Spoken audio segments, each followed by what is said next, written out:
काय सांगाल, दरवर्षीप्रमाणे याही वर्षी चैत्र नवरात्री मोठ्या उत्साहात साजरी करण्यात येत आहे। मीरा भाईंदर शहरातील जनता ज्या चैत्र नवरात्रोत्सवाची वाट बघत असते, तो चैत्र नवरात्रोत्सव गुढीपाडव्याच्या दिवशी आम्ही देवीची प्रतिष्ठापना होते आणि 9 दिवस विविध कार्यक्रम होतात। यावर्षी तो 1 दिवस वाढलेला आहे।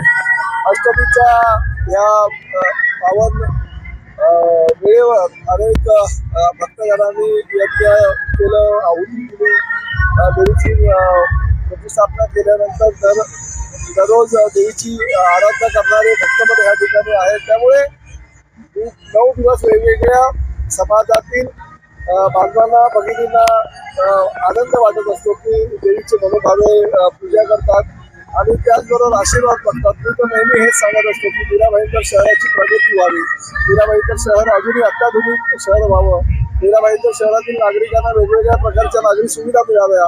आता पुढल्या आठवड्यामध्ये आपण मेट्रोचं पण लोकार्पण करतो। त्यामुळे असे सगळे उपक्रम मीरा भाईंदर शहरामध्ये महायुती सरकारच्या माध्यमातून होत आहेत आणि भविष्यामध्ये पण आम्ही करू।